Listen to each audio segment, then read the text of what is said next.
this closure is happening now so that crews can pull this water main pipe under the intercoastal waterway. I just got here a few minutes ago and actually just spoke to the Cross Fire Department chief, where he says this former barbecue restaurant behind me here has burned down to the ground. I'm going to step behind the camera so I can zoom in and show you a better look at the scene. The Cross Fire says the call came in around 5:30 this morning. Michael, Aisha, good morning. Yeah, some fans have already gotten here, including Raven's sister Tanzania and her mother Clarissa. They are so excited, y'all. What does it mean to be seeing Raven compete at another Olympics? I mean, it's crazy. Yeah. And what do you wish you could say to her right now, just minutes before her shot put competition? Well, it's a little thing I don't know if I can say it on TV, but Yeah. that's it. This is on the frontage street next to Johnny Dodds Boulevard, where fire officials are calling 3 businesses a total loss. The Medical University of South Carolina and Roper St. Francis Healthcare both say that DHEC has increased the number of vaccines that they are now getting. So why are you out here today getting your vaccine? I want to live. I want to live. This is David Verhalen. And David, did you pick this site because of the Johnson & Johnson vaccine? Well, I mean, certainly prefer the Johnson & Johnson vaccine. Summer Huechtker just got to the scene. Summer, a half dozen fire trucks there. Rob, good morning. Yeah, at least a half dozen. I actually just saw another one pull in. You could probably see that behind me here. This is at the JW aluminum plant. City of Charleston police say 2 men have been shot here at the housing complex on Bufane Street. The attorney for him, Justin Bamberg, is calling for all body camera footage to be released to the public. Now, 58-year-old Clarence Gaillard spoke publicly to the media for the first time, and he says he still has a knot on his head from the incident, and he's still experiencing pain.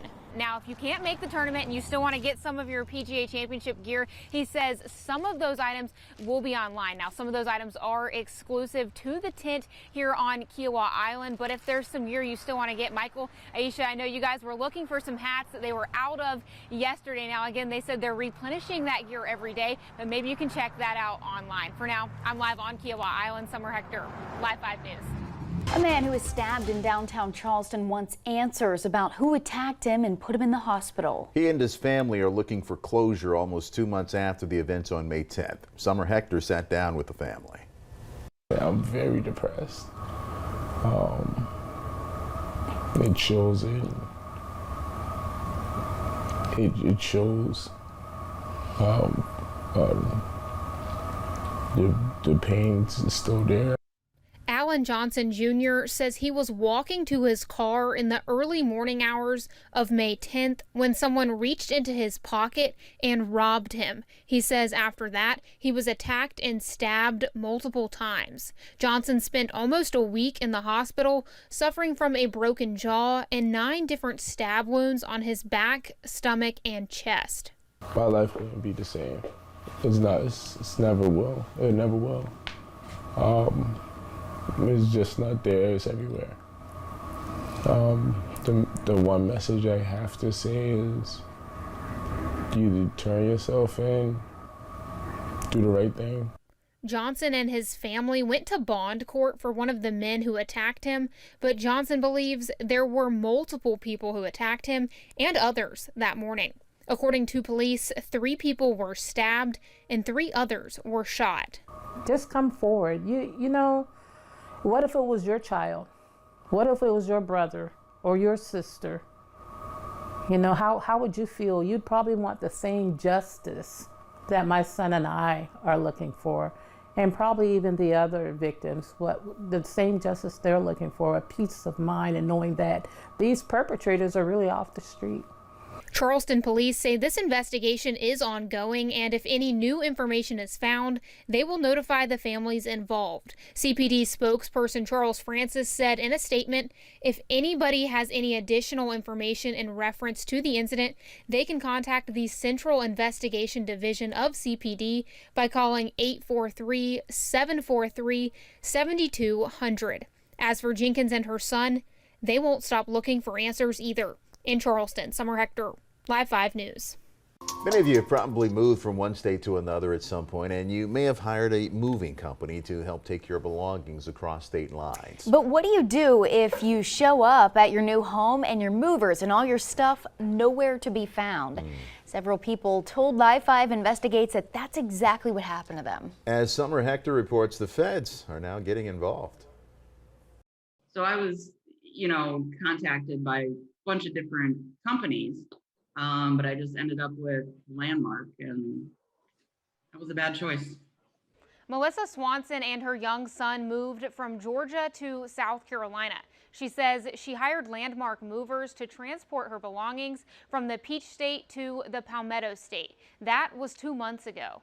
They were supposed to come, I believe, between like the hours of 10 and 1.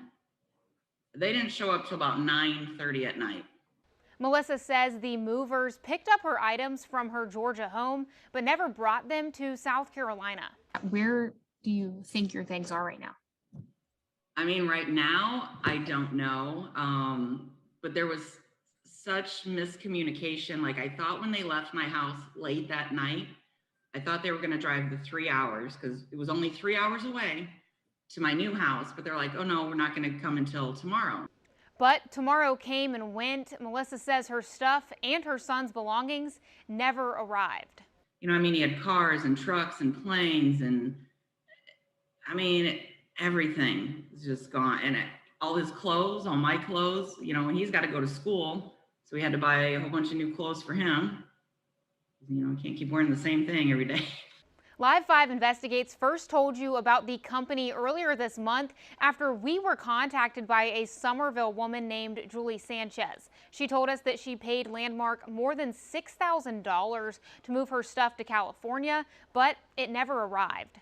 Julie has since been in touch with the FBI. A special agent from the Bureau told her over email that there is a federal investigation involving Landmark. He wrote that they are overwhelmed by the number of victims and that they are doing everything they can to bring those responsible to justice.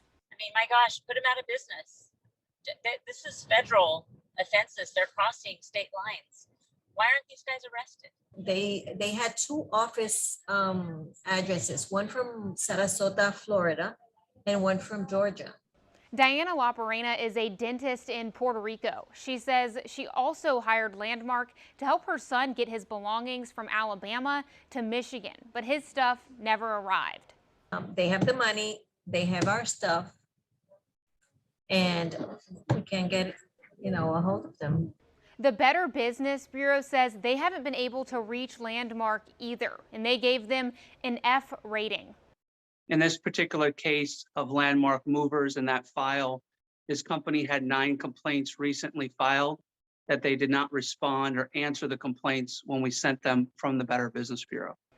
So what can you do to try to avoid problems when you are hiring movers? Well, the BBB created this report last year. It's called Know Your Mover. In it, the group recommends that before you hire a moving company, don't just search online. Get estimates from 3 moving companies and try to do that in person before you give them any money. Be careful if movers try to have you pay a lot of money up front, and make sure to get a cost estimate based on the weight of your items. The Know Your Mover report also mentions that the federal agency that regulates moving companies might need more resources and enforcement authority to prevent issues with movers from continuing to happen.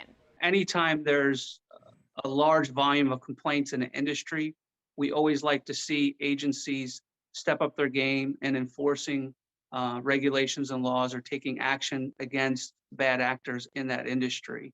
Meanwhile, Melissa Swanson says that for her and her son, this situation with Landmark has all been a nightmare.